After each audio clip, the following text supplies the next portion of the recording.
1801 पासून सुमारे 225 वर्षामध्ये ज्यांनी समाजाच्या विविध क्षेत्रामध्ये भरीव काम केलं, इन जनरल लोकांना माहिती पण असेल, परंतु सर्व दूर त्यांची कर्तृत्व पोचवावीत म्हणून 700हून अधिक राष्ट्रकार्यासाठी समर्पित ब्राह्मण व्यक्तिमत्वांचा समावेश असणारा हा जवळजवळ 2.5 किलो वजनाचा असा, कारण आमचे भालचंद्र कुलकर्णी सगळेच डिटेल्स देतात, त्यामुळे 2.5 किलोचा आहे असा चरित्रकोश ग्रंथ आज या ठिकाणी प्रकाशित होतोय. आम्ही सारे ब्राह्मण व ब्राह्मण व्यावसायिक पत्रिका या नियतकालिकाच्या वतीने हा प्रकाशनाचा कार्यक्रम या ठिकाणी संपन्न झाला. व्यासपीठावर खूप आदरणीय व्यक्तिमत्व उपस्थित आहेत.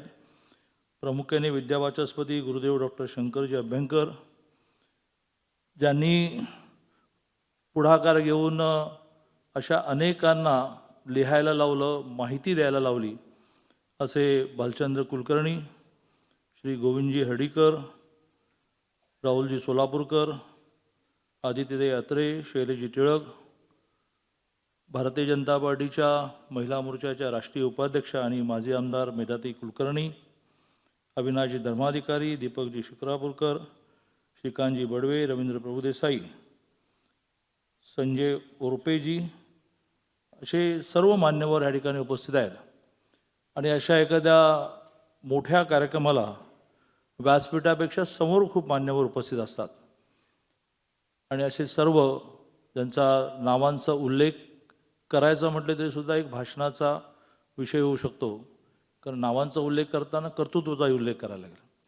तसे मंचावरील आणि मंचाच्या समोरील सर्व मान्यवर आणि साधारणतः रविवार सकाळ आणि 11 वाजता कार्यक्रमाला उपस्थित राहणं फारच कठीण असतं, तरीसुद्धा प्रचंड मोठ्या संख्येने उपस्थित बंधू आणि भगिनींनो, हा अतिशय मेहनत घेऊन तयार केलेला जो चरित्रकोश ग्रंथ आहे, त्या ग्रंथाच्या निर्मितीबद्दल त्या तिघाही संपादकांचे मी मनापासून अभिनंदन करतो. आणि हे खरंच आहे की अशा प्रकारचे ग्रंथ पूर्ण होता होता आणखी नवीन काही लक्षात येतं.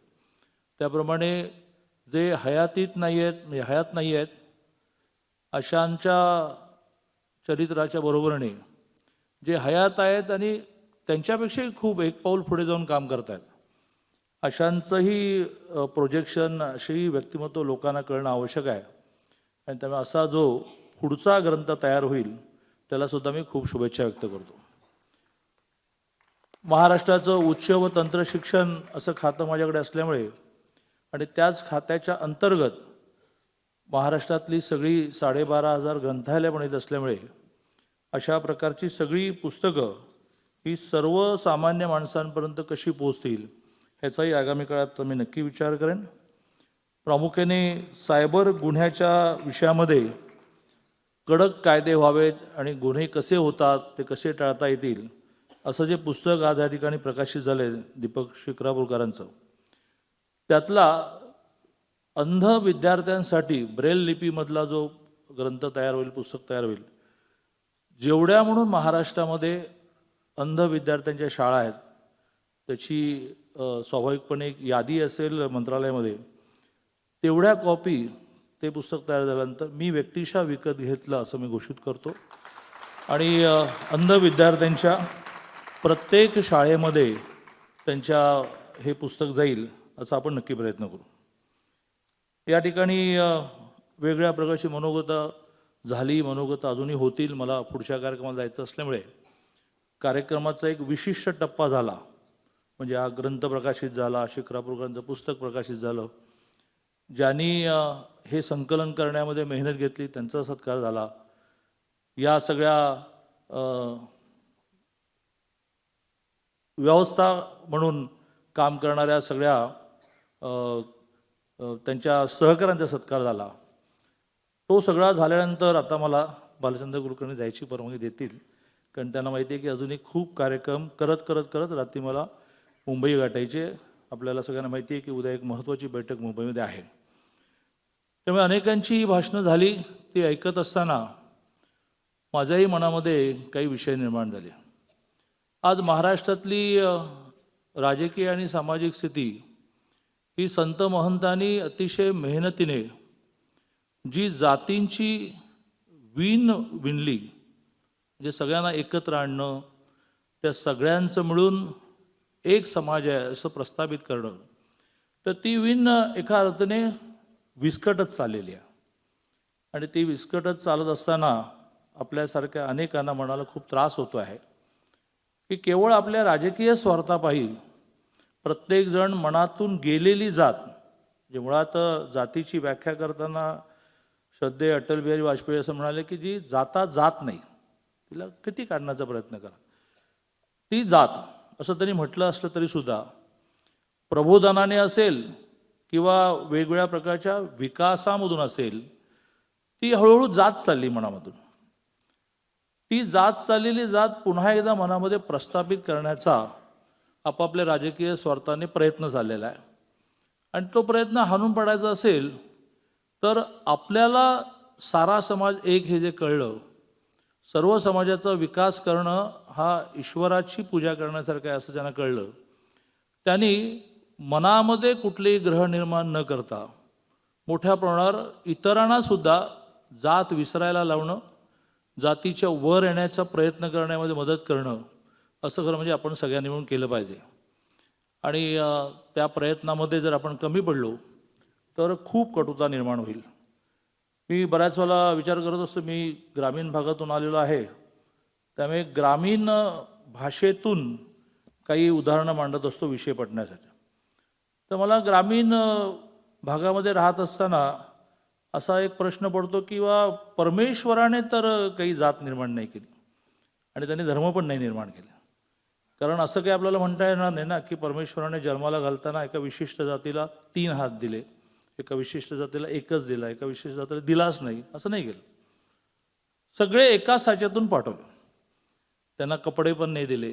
पण इकडे आल्यानंतर मात्र आपण त्यांनी कुठले कपडे घालावेत, त्यांनी कुठल्या शाळेत शिकावं, त्यांनी कोणाबरोबर बसावं, त्यांनी किती लांब बसावं, त्यांनी किती जवळ बसावं, म्हणजे परमेश्वरापेक्षा आपण मोठे निघालो की परमेश्वर म्हणजे त्याला जसं काही करताच येत नव्हतं.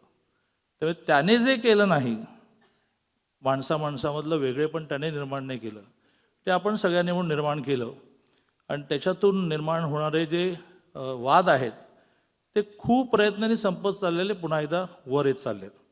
आणि त्यामुळे मी इतकंच म्हणेन की या सगळ्या याच्यामध्ये मूळ जी जातीची व्यवस्था निर्माण झाली ती कामावर आधारित निर्माण झाली. मधल्या काळात जसं एखादं पाणी वाहतं असतं तोपर्यंत ते पाणी पिण्याचं, त्याला मध्ये हर्डल निर्माण झालं, एखादा अडसर निर्माण झाला की ते साचल्यामुळे गटार होतं. अदरवाईज बेसिकली ते पिण्याचंच पाणी आहे. तर हा जो कुठला अडसर निर्माण झाला की ज्याने वाहत्या पाण्याला, पिण्याच्या पाण्याला गटार निर्माण केलं, तो अडसर निर्माण दूर करण्याचा आपण सगळ्यांनी प्रयत्न केला पाहिजे. मला हे मान्य आहे की राज्यकर्तेसुद्धा राज्य करत असताना खूप मोठ्या संख्येने असणारा समाज, ज्याची मतं मिळण्यामुळे विजयी व्हायचं असतं, होता येतं, अशांकडे जास्त लक्ष देतो. त्यामुळे अशा सगळ्या वातावरणामध्ये मनामध्ये न्यूनगंड निर्माण न होता आपण सगळ्यांनी म्हणून ह्या सगळ्या सामाजिक आणि प्रमुखाने विकासाच्या कामात सहभागी झाला पाहिजे.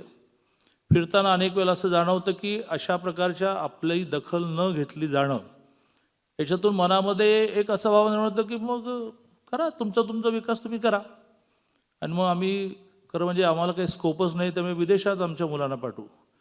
मला असं वाटतं की या देशाचे पंतप्रधान माननीय नरेंद्रभाई मोदीजी ज्या प्रकाराने समाजाच्या प्रत्येक घटकाचा विकास करण्याचा प्रयत्न करतात, सबका साथ सबका विकास हे केवळ त्यांचं घोषवाक्य नाही आहे, ते सगळ्यांना बरोबर घेऊन जात आहेत.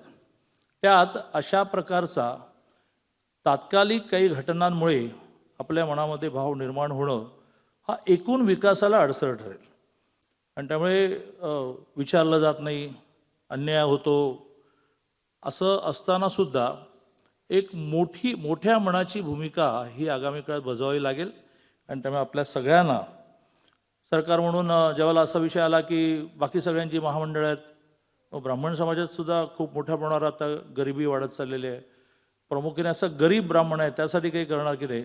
आपल्याला माहिती आहे की 14 ते 19मध्येच अमृत नावाने एक महामंडळ आपण निर्माण केलं. मधल्या काळात 33 महिन्याचं एक सरकार आलं, त्या सरकारने असे अनेक विषय थांबवले, पण नव्याने सरकार आल्यानंतर पुन्हा एकदा त्या अमृत महामंडळाची सगळी रचना लावणं चाललेलं आहे. त्याच्यात योजना कुठल्या व्हाव्यात अशा प्रकारचं विचार चाललेला आहे, त्याला निधी किती द्यायचा अशा प्रकारची चर्चा सुरू आहे. आणि त्यामुळे अशा ज्या ज्या गोष्टी व्हायला पाहिजेत असं वाटतं की सगळ्यांना आहे, मग आम्हाला का नाही, अशा गोष्टी ऐकण्याची मानसिकता ह्या सरकारची आहे. हे तुम्हाला काय द्यायचं अशा प्रकारचा विषय ना नव्याने मुख्यमंत्री झालेल्या एकनाथजी शिंदेंच्या मनात येईल, देवेंद्रजींच्या मनात तो कधीच येणार नाही. 14 ते 19 त्यांनी जो समाज काही ना काही कारणाने दुःखी आहे त्या सगळ्या समाजाचे प्रश्न सोडवण्याचा प्रयत्न केला. थोडी ती कंटिन्युटी जर राहिली असती, सातत्य राहिलं असतं, एक 5 वर्ष आणखी मिळाले असते, लागूनची 5 वर्ष, तर खूप गोष्टी आणखीन करता आल्या असत्या. आणि त्यामुळे अशा ज्या ज्या काही सूचना आणि मागण्या आहेत त्याचा मंत्रिमंडळातला एक सदस्य म्हणून मी नक्की पाठपुरावा करेन.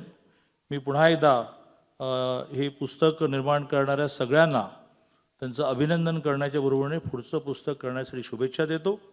आणि अशाच प्रकारच्या कार्यक्रमामधून थोडी जी निगेटिव्हिटी समाजामध्ये निर्माण झालेली आहे ती निगेटिव्हिटी संपवण्याचा आपण प्रयत्न करावा असं आवाहन करून बोलणंही संपवतो.